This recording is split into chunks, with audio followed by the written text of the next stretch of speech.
Olá, muito boa noite, sejam todos muito bem-vindos e bem-vindas à edição desta quinta-feira, dia 4 de setembro de 2025 do Cidadania S.A., seu jornal diário com as notícias e os absurdos do Brasil e do mundo. Hoje eu só vou, quase, falar sobre a anistia, esse projeto patético da extrema-direita que o Sóstenes está defendendo.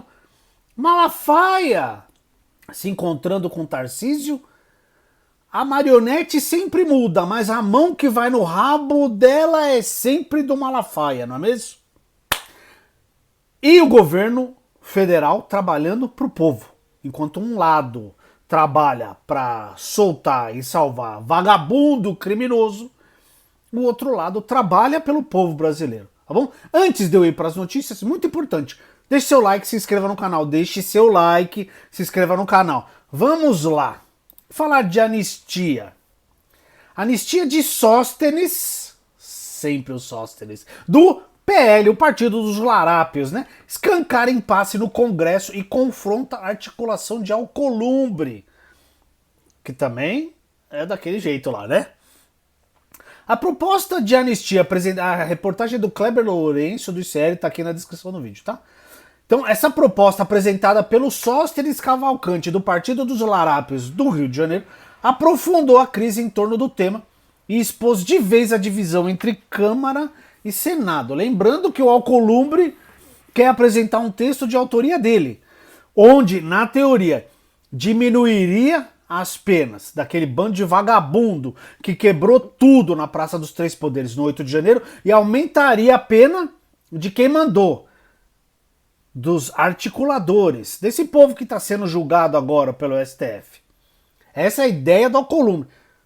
Aguardemos, né? O texto sugere, o texto do Sóstenes, perdão não apenas para manifestações políticas, mas também para crimes graves, incluindo associação criminosa, milícia privada, danos ao patrimônio público e, de forma explícita, os atos do 8 de janeiro em Brasília. Então não é que só que vai beneficiar aquele bando de arruaceiro do 8 de janeiro, vai beneficiar esse bando de militar vagabundo que está sendo julgado agora, mas também os outros núcleos que ainda vão ser julgados. Então eles querem liberar geral, entendeu? A redação considerada ampla e provocativa é vista por parlamentares como uma tentativa de reclassificar como simples manifestação de rua aquilo que o Supremo Tribunal Federal classificou como tentativa de golpe de Estado. Essa narrativa não cola mais. Basta procurar os vídeos do que aconteceu em 8 de janeiro. Não tinha velhinha com Bíblia na mão, não tinha criança passeando com pirulito, tinha gente com pirulito, mas não era criança não, tá?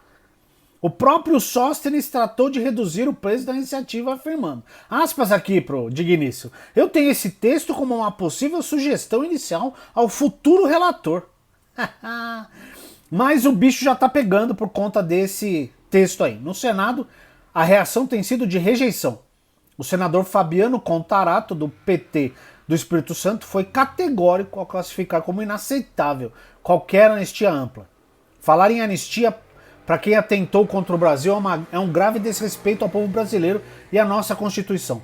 Trata-se de uma afronta à legalidade, um estímulo à impunidade e um risco real de repetição. Exatamente, eu falo isso todo vídeo que a gente faz aqui sobre o golpe de Estado. Se você não punir os golpistas, aqueles que tentaram dar um golpe de Estado, a mensagem que você passa é a seguinte: pode continuar tentando, uma hora vocês conseguem. E eles vão tentar, daqui 1 ano, daqui 5, até conseguirem. Então, precisa ser punido exemplarmente. Eu sou totalmente contra essa segunda parte aqui, até do Contarato aqui, ó. O que ele fala? Entendo que é legítimo ao Congresso Nacional discutir também sobre a proporcionalidade das penas, sem deixar de responsabilizar com o devido rigor aqueles que ocuparam posições de liderança nos movimentos golpistas. Apenas as penas devem refletir a gravidade de cada ato. Eu já acho que não tem que rever pena nenhuma. Para isso tem a lei e para isso tem o judiciário. Julgou num colegiado, não foi uma decisão de um só, foi um colegiado. Decidiram a pena, cumpre a pena e acabou. Simples assim. Simples assim. Ainda mais para crimes contra a democracia brasileira. Simples, tá? Tá. Aí fala mais aqui do Hugo nem se importa. Não há consenso sobre a anistia. Na Câmara a incerteza é ainda maior do que no Senado. O presidente da casa, o Hugo nem se importa, o Hugo Mole, do Republicanos da Paraíba, afirmou ontem, que não há consenso sobre a anistia. A percepção é de que votar um perdão amplo em meio ao julgamento da tentativa de golpe seria politicamente desgastante, empurrando a decisão para frente e prolongando o impasse. Essa matéria está na descrição do vídeo. Vou ler outra aqui, ó. Projeto do PL, Partido dos Larápios, quer anistia total para golpistas e milicianos e fim do inquérito das fake news. Isso aqui é importante, tá? Essa matéria tá também no ICL. O Partido Liberal, ou o Partido dos Larápios, como eu adoro chamar, tenta emplacar um projeto que, ao mesmo tempo, garantiria a anistia ampla, geral e restrita, também traria o fim de inelegibilidades determinadas pela Justiça Eleitoral e encerraria o inquérito das fake news, iniciado lá em 2019. A manobra beneficiaria diretamente quem? O líder da quadrilha, o ex-presidente Jair Messias, prisão domiciliar, Bolsonaro. Perdão. A informação é do jornalista Fernando Molica no site Correio da Manhã. O projeto também tem como objetivo anistiar práticas de organização criminosa, associação criminosa ou constituição de milícia privada. É do mesmo que está falando a outra matéria. Essa aqui é uma outra matéria que traz uma abrangência um pouco maior, tá bom? Além de Bolsonaro, outros políticos como o Daniel Silveira, que teve o mandato cassado, seriam beneficiados com a PL. Tá? E quem que está trabalhando fortemente pela anistia? Me diz aí, você que está acompanhando aqui o canal e está acompanhando as notícias. Tarcísio de Freitas pegou o manto da estrume direita e colocou para ele e falou: deixa que eu sou o novo Bolsonaro. Coitado, é um zero à esquerda. Mas tá na mira do STF. Rui Falcão pede retenção de passaporte e acusa obstrução de justiça. É exatamente isso que tem que fazer. Tem que ir para cima. Matéria do Kleber Lourenço. O deputado federal Rui Falcão, do PT de São Paulo, protocolou no Supremo Tribunal Federal uma representação explosiva contra o governador de São Paulo, Tarcísio de Freitas. O documento, apresentado como incidente na ação penal 2668, que é a do golpe, tá? E direcionado ao ministro Alexandre de Moraes, aponta a prática em tese do crime de obstrução de justiça. Aí eu quero ver, porque o Alexandre e Tarcisinho, ó, são trutas, hein? Essa eu quero ver. Trata-se da ação penal que julga a tentativa de golpe de Estado em 8 de janeiro. Tanana. Na peça, Rui Falcão sustenta que Tarcísio, aspas, deslocou-se a Brasília com o objetivo de articular junto ao presidente da Câmara dos Deputados, o Hugo nem se importa, e lideranças do parlamento uma interferência direta no exercício do poder judiciário, com o pretexto de tramitação de um projeto de anistia destinado a beneficiar Jair Bolsonaro e outros réus da trama golpista. Essa articulação, segundo o deputado, ocorreu exatamente nos primeiros dias do julgamento no Supremo, o que conferiria gravidade ainda maior ao episódio. É o que eu falei nos outros vídeos. O julgamento começando e esses vagabundos querendo aprovar a anistia. Cara, é um absurdo. Para ele não se trata de um simples gesto político, mas de uma ação com potencial de fragilizar a autoridade da corte em um momento crítico. E também tirar o foco do escândalo de corrupção de R$1 bilhão no governo do estado de São Paulo e o negócio do PCC com a Faria Lima. Porque ninguém fala mais nisso. Agora a gente fala do quê? Julgamento dos golpistas e a anistia.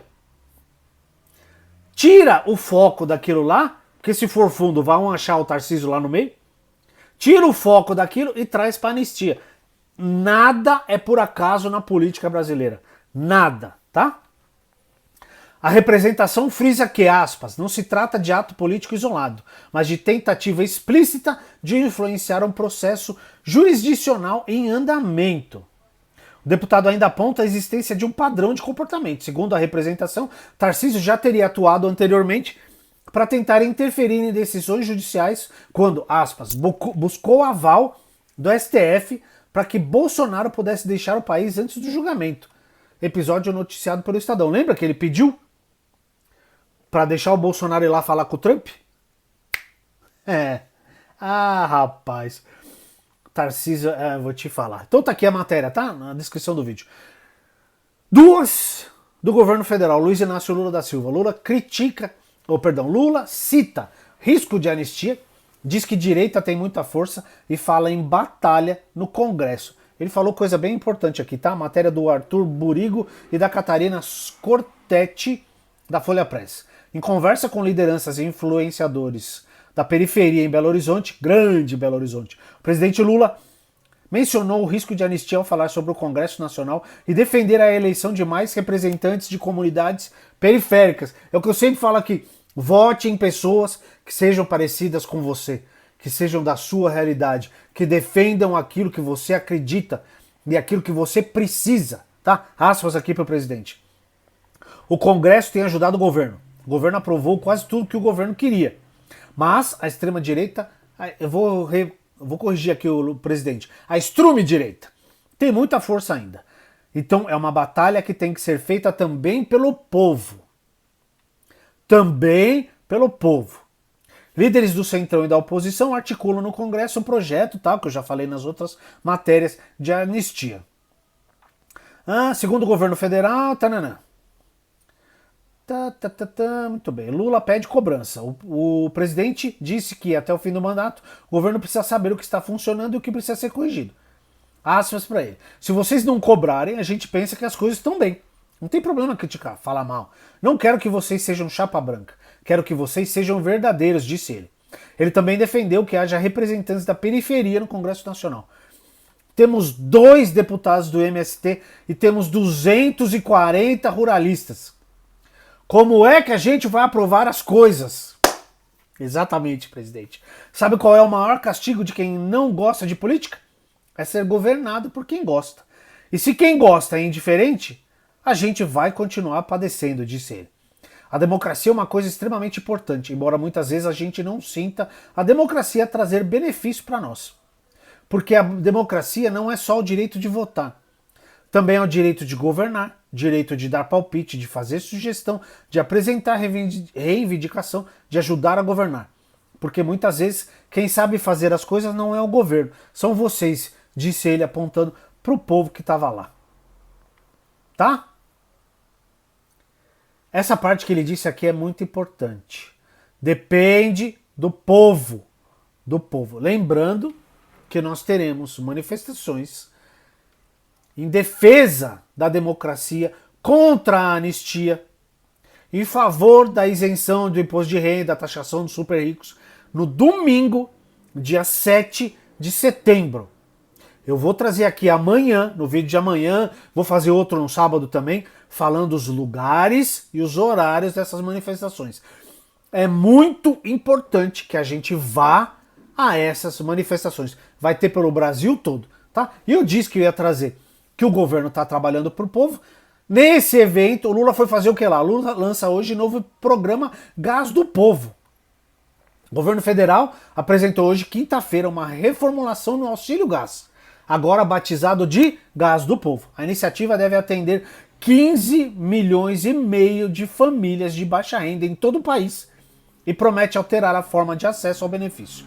Em vez de um valor em dinheiro, os beneficiários receberão diretamente o botijão de gás. A expectativa do Planalto é que a mudança resolva críticas feitas ao modelo anterior, em que o valor repassado não acompanhava a alta do preço do GLP, nem as diferenças regionais. Segundo o governo, a gratuidade do botijão garante mais segurança alimentar e previsibilidade no orçamento das famílias. Atenção, para ter direito ao programa é necessário estar inscrito no CAD único e ter renda per capita de até meio salário mínimo por mês. A retirada dos botijões começa já em outubro. O orçamento previsto para 2026 é de 5,1 bilhões de reais. Tá? Um lado trabalha para livrar bandido da cadeia. O outro lado trabalha para dar gás pro povo, para quem precisa. Não é difícil, né, meus queridos? E a última, Gonê pede ao STF condenação de réus do núcleo 4 de trama golpista. Olha uma boa notícia aqui. Matéria do Felipe Pontes, da Agência Brasil. O Procurador-Geral da República, o Paulo Gonê, apresentou na noite de ontem, quarta-feira, dia 3, ao Supremo Tribunal Federal, as alegações finais que pedem a condenação de mais 7 réus no caso e mais uma das ações penais sobre a trama golpista que teria tentado manter o ex-presidente Jair Bolsonaro no poder mesmo após a derrota eleitoral 2022. Tentou manter no poder, o plano para matar gente, matar o Lula, o Alckmin, o Alexandre de Moraes, a gente esquece as coisas, né? Não pode esquecer, não. Os denunciados pelo complô foram divididos em 4 núcleos pela Procuradoria-Geral da República, com a autorização da primeira turma do Supremo, com a justificativa de agilizar e racionalizar a tramitação do caso. No núcleo 4, quem tá lá? Foram agrupados 7 ex-aliados de Bolsonaro que teriam se valido da estrutura do Estado para disseminar informações falsas sobre o sistema eletrônico de votação e para desacreditar antecipadamente o resultado eleitoral. Lembrando que o infeliz de um dos advogados quis falar lá na frente da Carmen Lúcia que o voto não era auditado, tomou uma invertida ali. Aliás, Carmen Lúcia é fantástica, né? Carmen Lúcia é fantástica. Segundo o PGR, a mobilização da militância bolsonarista culminou com 8 de janeiro de 23, quando as sedes dos 3 poderes foram invadidas e depredadas em Brasília. Não tinha velhinha com Bíblia na mão, não, tá? Gonê destacou que tais atos violentos não podem ser negados. Vamos lembrar quem são os réus do núcleo 4. Ailton Gonçalves Moraes Barros, Ângelo Martins de Nicole, Carlos César Moretz com Rocha, Jean Carlos Gomes Ferreiras, ou Jean Carlos Gomes Rodrigues, Guilherme Marques Almeida, Marcelo Araújo Bormevete e Reginaldo Vieira de Abreu. Todos foram acusados pelo PGR pelos mesmos 5 crimes, vale sempre lembrar. Organização criminosa armada, tentativa de abolição violenta do Estado Democrático de Direito, tentativa de golpe de Estado, dano qualificado e deterioração de patrimônio tombado. Tá bom? Assistiu até aqui? Curtiu? Deixa o seu like aí, se inscreva no canal. Leiam as matérias que estão na descrição do vídeo, por gentileza. Um grande abraço e até o próximo.